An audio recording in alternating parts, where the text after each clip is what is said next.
Masaya?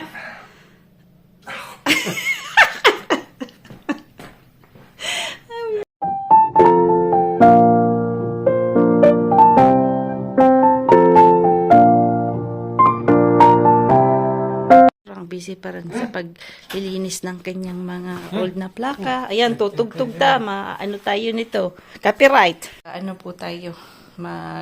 Lalagang baka.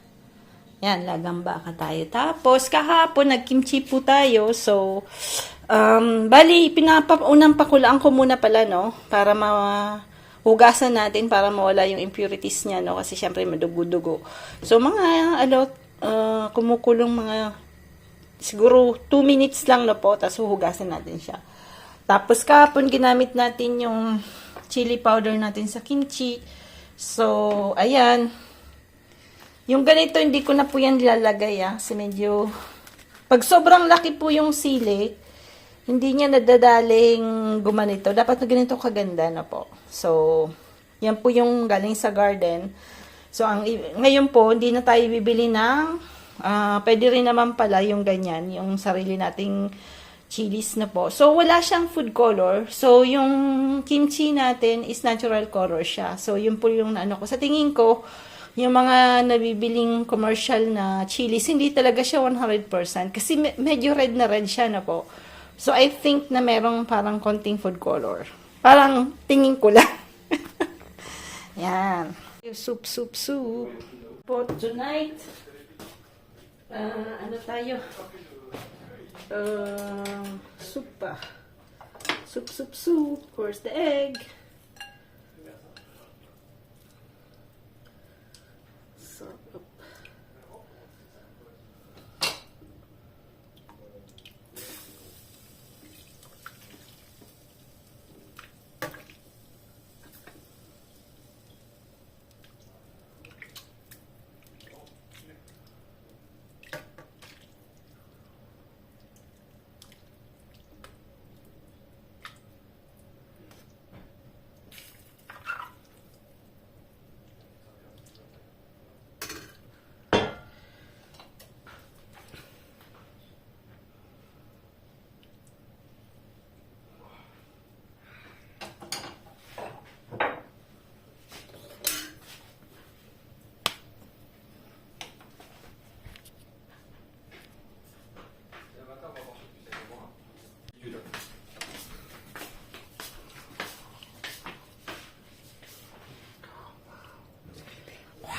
C'est filmé. Pas raconter de conneries, là.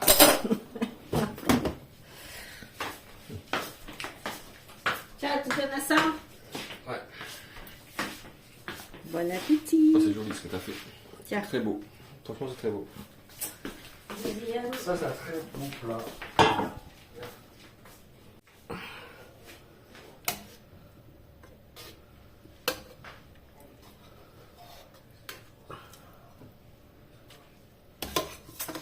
Where's the meat?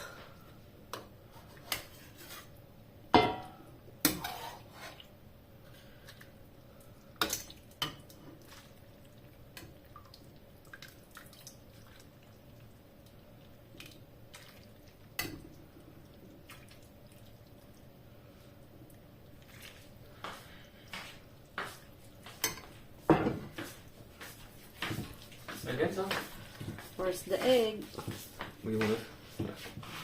Vous pouvez le montrer, mon œuf. Avec un petit peu de piment, s'il vous plaît. Parce que mon petit kiki est un petit peu mou. N'importe quoi. Tiens. Ok. Tiens. Ah, dis, hé! La translation, là. Translation, là. N'importe quoi. Nanonood sa mga friends, alam nila yun, baka talaga.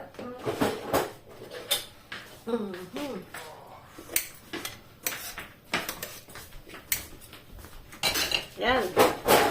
Kuha po tayo ng at ipapakita to kasi sa France po medyo maigpit yung copyright. Kahit ang dami na alam. I mean, nakakaano kasi pagka nag-ano ka, tapos red na po. So, anyway. Ayan, good morning po. Ayan, gagawa po tayo ng brioche na bread na po. Dito sa France, may po sila sa pag-breakfast. Ang tawag po nila sa bread nila is yung bread na brioche. So, yung brioche po, may butter or may margarine na po. So, the same thing lang. So, kailangan nyo po ng maliit na kaserola. Tapos, lalagyan po natin yan ng milk. So, siguro mga yan, 1 cup na milk. Ako kasi, kinakalkulo-kalkulo ko lang yan. I mean, naman si Manay. So, yan.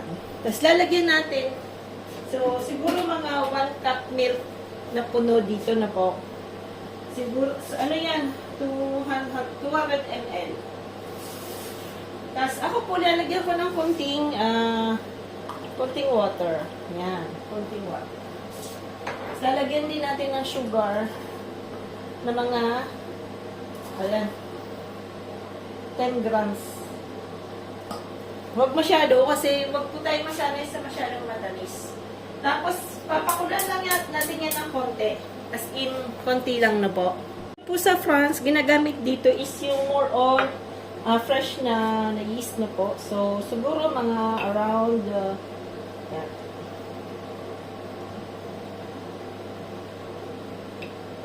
More than mga siguro 7 grams, ganun mo po. Para talagang umano siya, parang mag-ano siya no po. Ano ba tawag yun sa Tagalog? Umalsa. Yan, umalsa. So, dati kasi kunti lang ilalagay ko ng yeast. But, pagka brioche, medyo madami-dami na po. Yan, medyo madami-dami. Oh, so, fresh po yan. So, magdadala po ako niyan sa Pilipinas ng June. So, kaya lang 6 weeks lang kami. So, nagtatry po tayong gawa doon ng kung may time po, no. Pinaka-milk, huwag namang mainit, no. Lukewarm lang siya. So, dissolve ko yung sugar. Dissolve nyo yung sugar. Tapos lalagay nyo lang dyan. Dapat ma-dissolve po yung buo kasi yung yung yeast natin na yan, dapat ma-dissolve yan na po. Yan. So, ako ginagamit ko po, may nabibili po sa mga online na po, no, na pang ganito, yung parang whisk. Meron din tayo, kaya lang, mas gamay ko po yung chopsticks. So, galing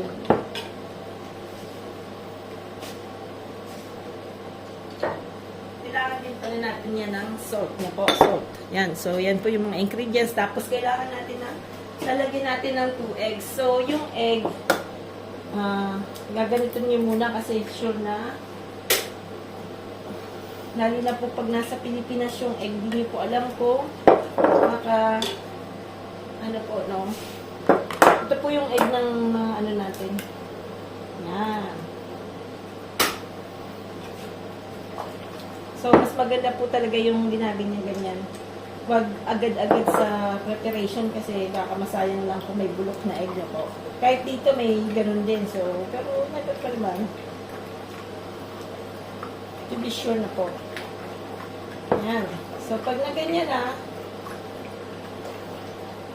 lalagyan na natin yung harina natin, no? Yung harina,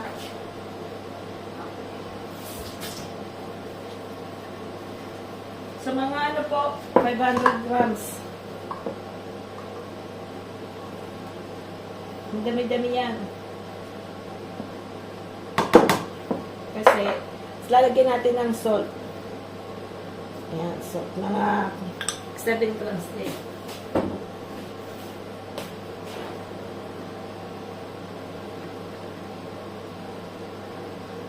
Lalagyan natin ng margarine. So, dapat medyo madami-dami din. So, around 100.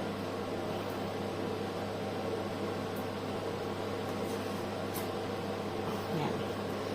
Ang maganda po kasi, pag ikaw gagawa, lalo na kung ayaw mo nang masyadong matamis, so, mababawas-bawasan nyo po, no? So, kaysa yung pagbibili ka, yung brioche nila sobrang tamis.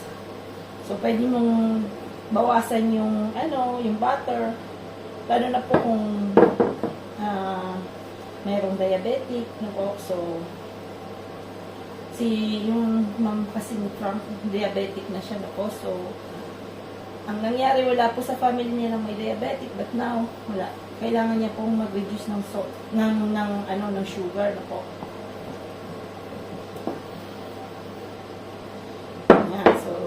Yan, so, sige sa ng halo pa.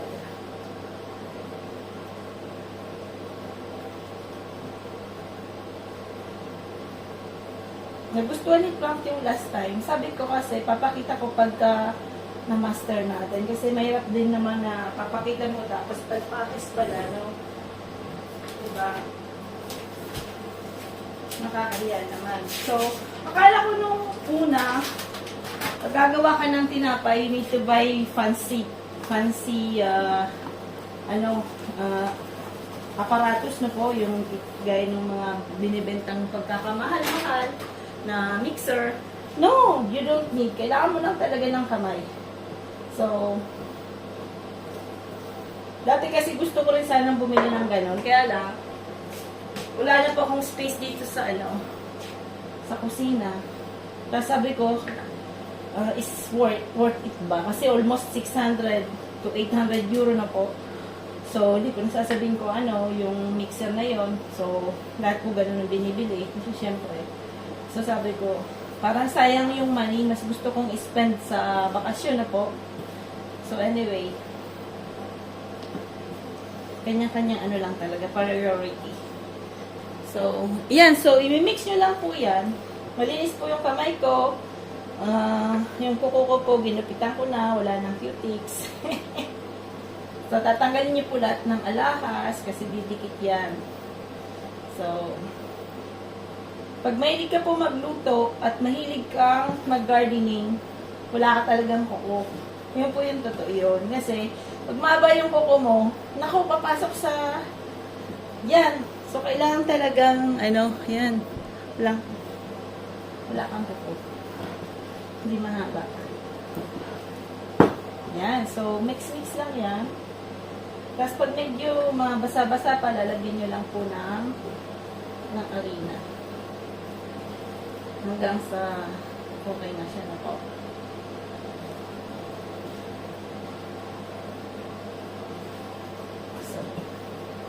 So, pupunin nyo po sa ilalim, tapos gaganan nyo. Hindi naman mahirap. Tapos, ang maganda pa, syempre, mas masarap.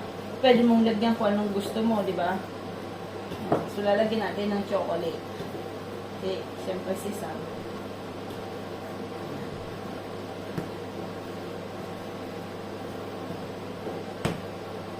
So, kulang pa ng harina. So, pag gagawa po kayo ng ganito, kailangan mayroon kayong harinang mga 2 kilos na po para sigurado na hindi kayo maanuhan ng harina. Pag bumibili po ako ng harina, ng flour, so all-purpose flour po yun, no? Mga 6 kilos na po. So, wala po kaming nabibili na 20 kilos. Tsaka, mahirap din mag-stock ng harina, no? Yan. So, matagal-tagal din yan na, ganito, bunuan. Ang ganda niyan, magkaroon ka ng muscle. So, matagal-tagal na rin po tayong gumagawa ng on bread kasi wala na po kami ditong artisanal na boulangerie, no? Yung bread nagsarado because of hygiene. So, ang nangyari, ako na po yung gumagawa ng bread mula noon. So, matagal-tagal na rin. Parang since September na po. So, si Frank masaya na sa bread ko, hindi na po kami talaga bumibili. So, ayan, nagiging ganyan na siya. So, medyo gaganon ninyo. Parang, papaanahin nyo po sa, yan. So, pag kulang pa ng konting, pagpatapos na konti lang yung ano niya, lalagyan ng harina. So, yan.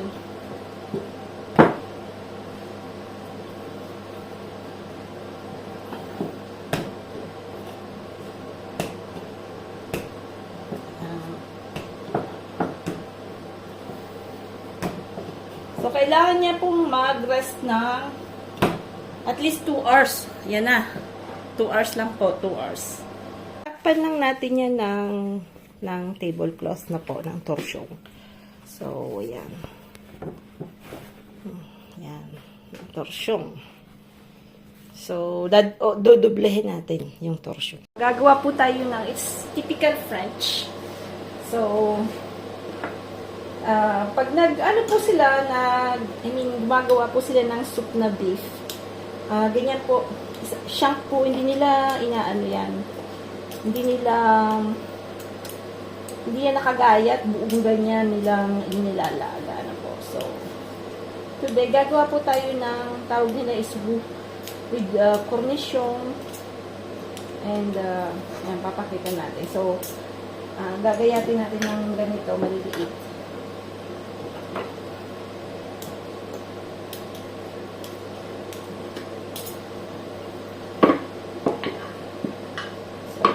Stop muna natin at medyo mahaba-haba. Si Dad, tinatanggal niya lahat ng mga taba-taba. Pero ako hindi. Walang science sa atin. Ayan. Mahilig po kasi tayo sa mga cartilage. Sila hindi masyado. So, tinatanggal niya yan lahat. Sana, kaya lang pag ako naman, bisa sasabihin mo sa kanya, Dad, wag mo nang tanggalin. Kasi gusto ko yan. Yan, so, kailangan natin ng tomato.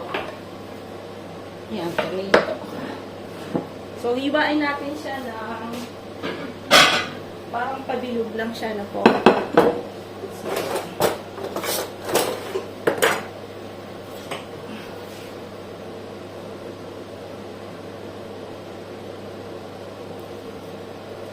yan.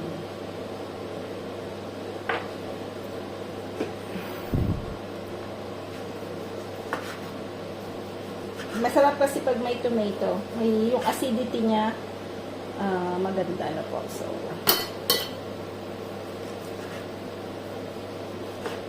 ang mahal po ngayon ng kamatis dito. Diyos ko po. Ay, Diyos ko. Mahal siya. Kasi winter, medyo mahal. Kailangan natin ng cornichon. Ito po yung tawag sa cornichon. Fresh na cornichon. So, aanin lang natin yan. Bilog-bilog lang yan.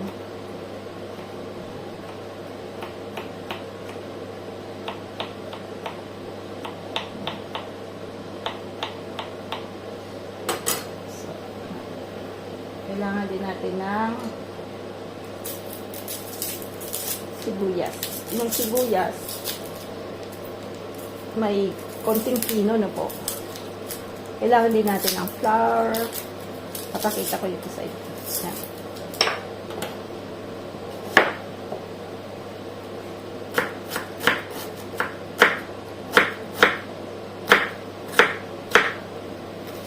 Medyo pino.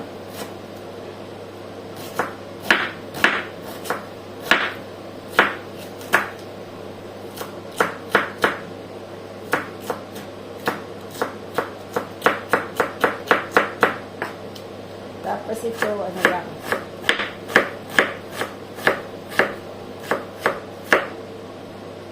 Yan.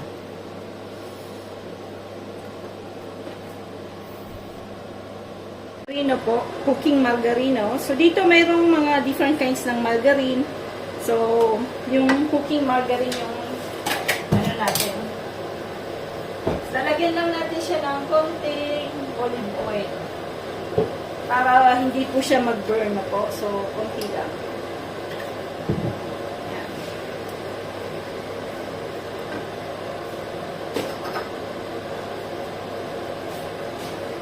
Melt na yan. Lagay natin ayan, yung sibuyas na buo.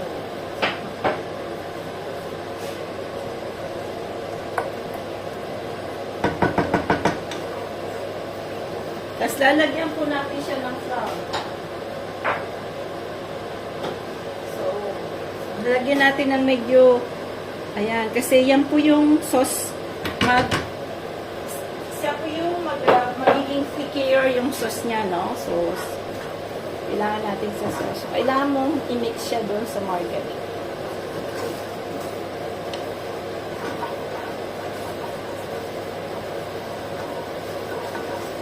Ayan. Tapos, kailangan nyo po nung juice nung yan, nung soup. Kailangan mo po nung juice ng soup.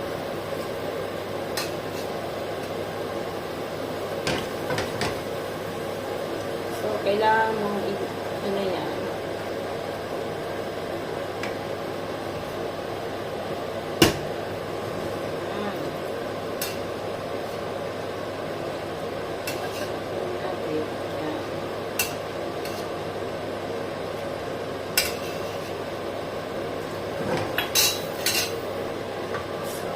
May whisk tayo medyo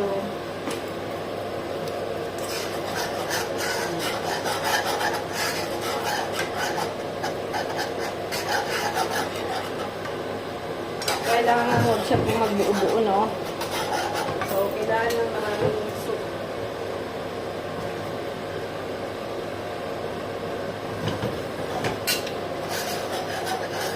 Paborito po ito doon nila, Osh. So, kailangan nyo rin po ng vinegar. Yung vinegar, siguro mga depende po sa natumba. Yan. Madulas. Yan. So, tas dadagdagan nyo na lang if ever na kulang yung niya, yung acidity niya na po. Yung acid. So, lalagyan pa rin natin siya, pahinaan natin to. Dapat yung apoy nyo po, no? So, mahinang mahina.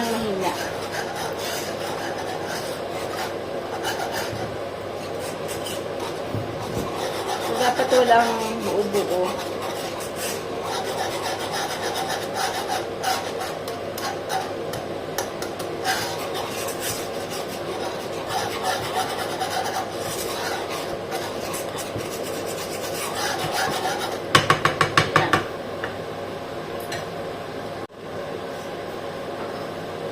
Lalagyan din natin ng yan.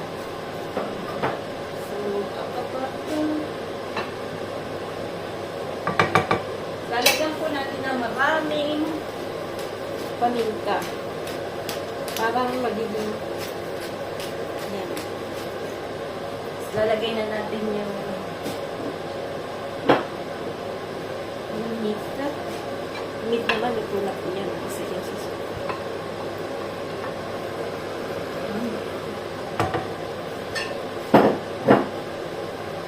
Tapos yan, nilagay natin yung tomato.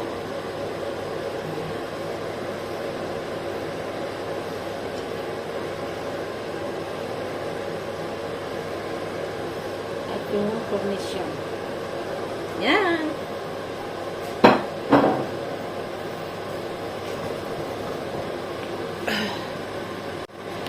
Tatakpan lang natin siya.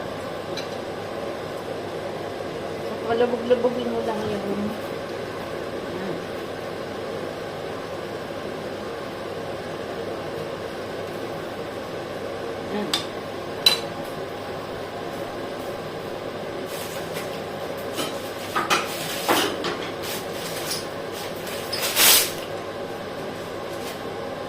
Tapos meron pa akong ganito. So, lalagyan natin ito para hindi masyadong sobrang init na po. Yan. Gusto ko sanang dala niya si Mama. Kaya lang, wala na po akong makita. Napating talaga sa flea market. Kasi very, siya, parang vintage na ba? Wala na akong mahanap. So, sabi ko, makakatsamba rin tayo yan pagdating. Isa'y matatsambahan mo din. Yung nga po, yung nabilang ko po siya ng, mahilig po siya sa walnut. So, nabilang ko po siya ng walnut cracker na old na po. So, dadalhin natin sa si Kabo na rin, mahilig sa walnut. So, dalawa yung natin na nahanap. Natin yan, no? Then, after, tingnan nyo na lang kasi baka kailangan nyo pong medyo gagalaw-galawin yan. Kasi syempre yung sauce niyan is sticker na po. So, pag hindi nyo yung ginalaw, matututong yan. Yan ang problema, tutong. Pwede din lagyan natin ulit ng konting sabaw para sure na hindi matutong, di ba?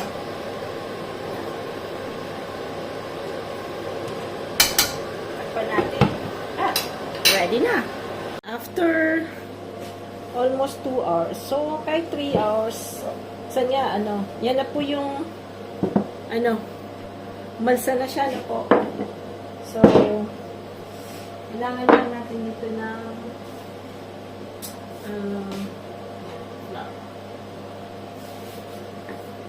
kailangan nyo po ng rolling pin.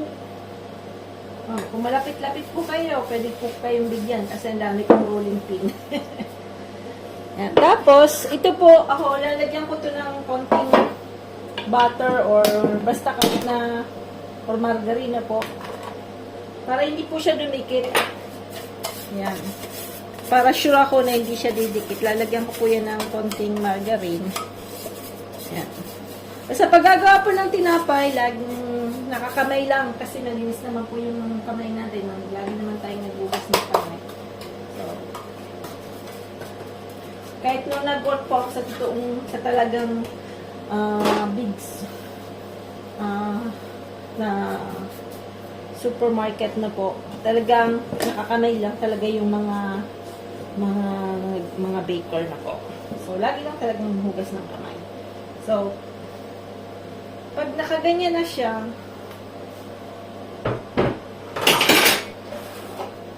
kailangan ninyo ng ganito. Wala naman po yung mga yan.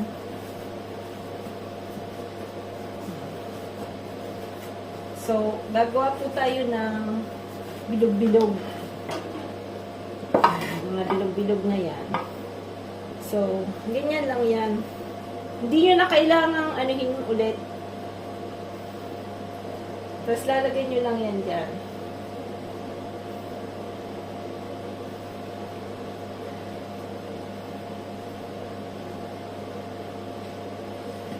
Dapat pala medyo malaki.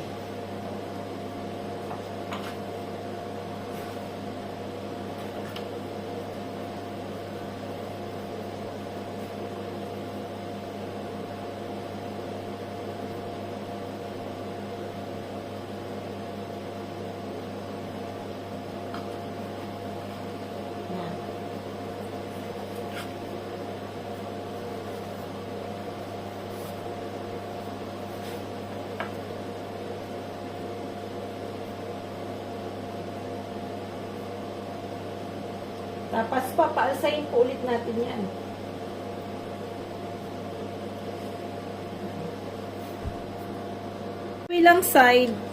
Kabilang side po. Yung ito, hindi natin lalagyan ng chocolate kasi tag nito, pag kumakain po si Frank ng cheese ay kailangan niya ng walang chocolate. So ito lalagyan natin ng chocolate sa ito. Para ma-surprise siya. Yun lang talaga yan. Pwede natin lagyan ng konting butter.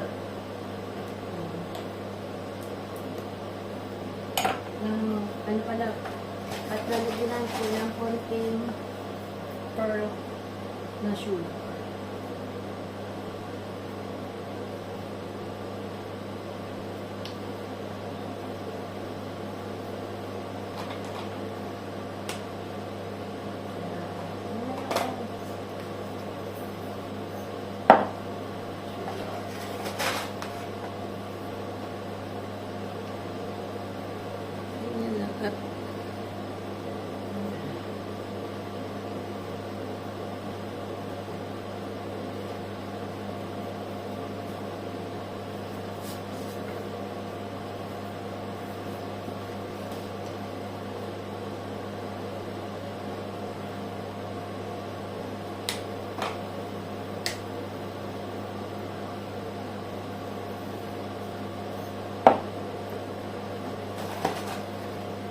Tapos, kailangan natin ulit siyang paalsahin. So, hindi natin siya agad i-bake na po. So, kailangan niya ulit mag-alsa.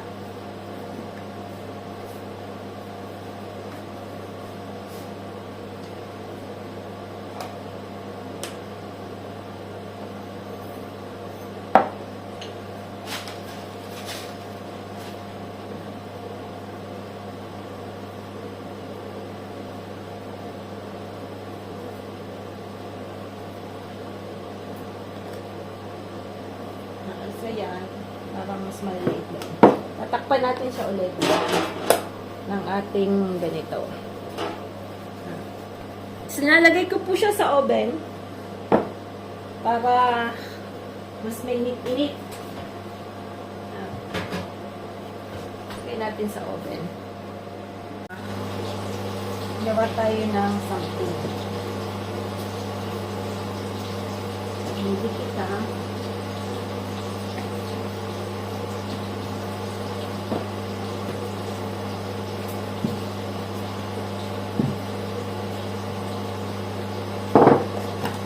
Lagyan natin ng konting order.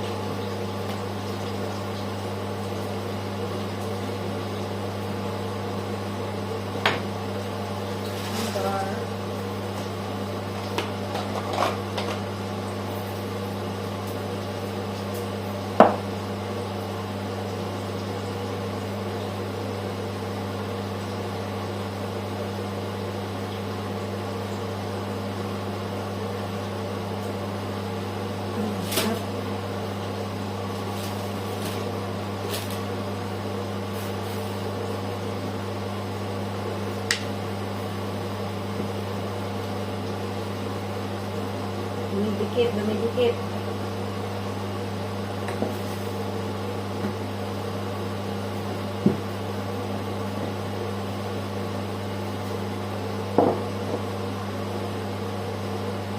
Wala ko.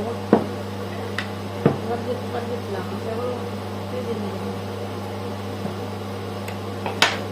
Mamaya, masarap itong pangkape. Merienda po. Lagyan natin ng isang chocolate.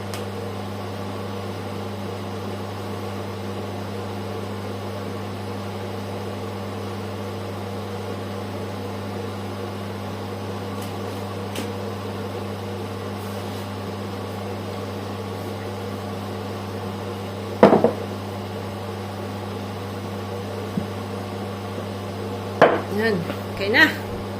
Ano po, papaalsahin natin ulit yan. Hindi natin agad yan lulutuin.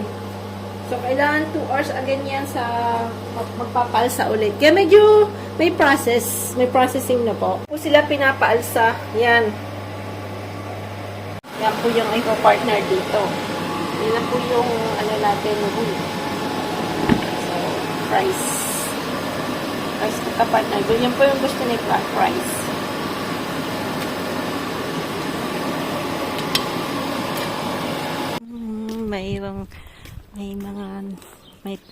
May napunta sa punishment room, ah.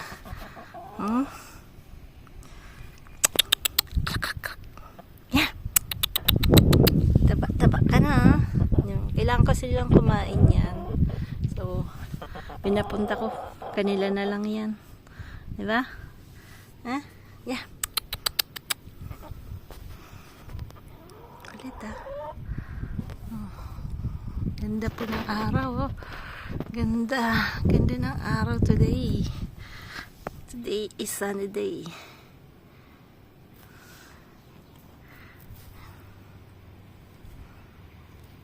Galit. Pinapakita ni Frank kila Ma'am Indad na pinapunta ko doon yung manok. Yan. Aha. Elle veut sortir. Ah, t'es bien à l'intérieur. Sugro, ah.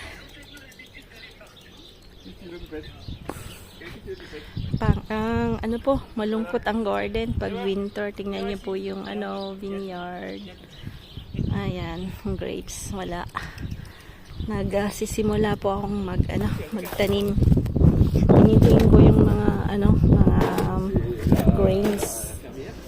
Yan, mga grains natin. Syempre yung tabak natin. Ayan.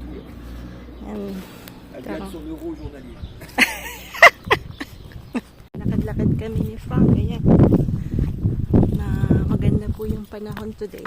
Hindi umuulan. It's for like 15 degrees na, Frankie? 15 degrees, Frankie? Matagal na siya hindi nagtatagalog. Diyos kami.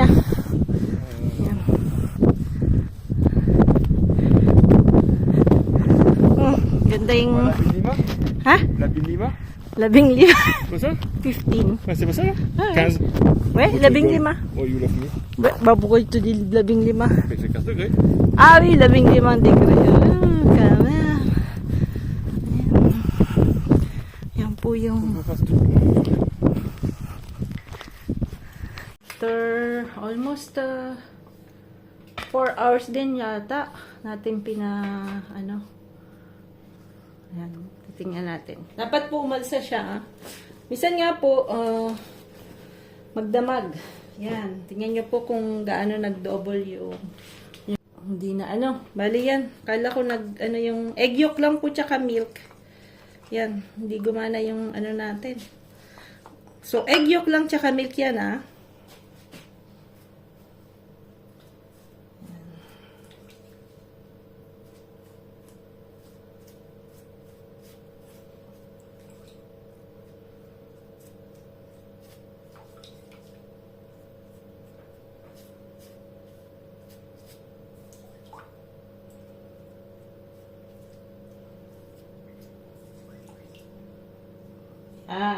Okay na.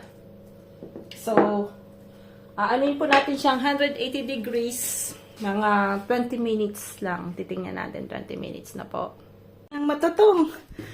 Maski, nag-work po ako sa garden sa labas. Nagkagabi-gabi baga si Manay dahil maganda yung panahon. Ito na lang, nag-alarm ako. Sabi ni Frank, Sasoni! Oh, ayan na. Ayan na. Wow, isang ganda. Ano kong kaganda-ganda. Ganda. Tinapay. Yan. Masaya?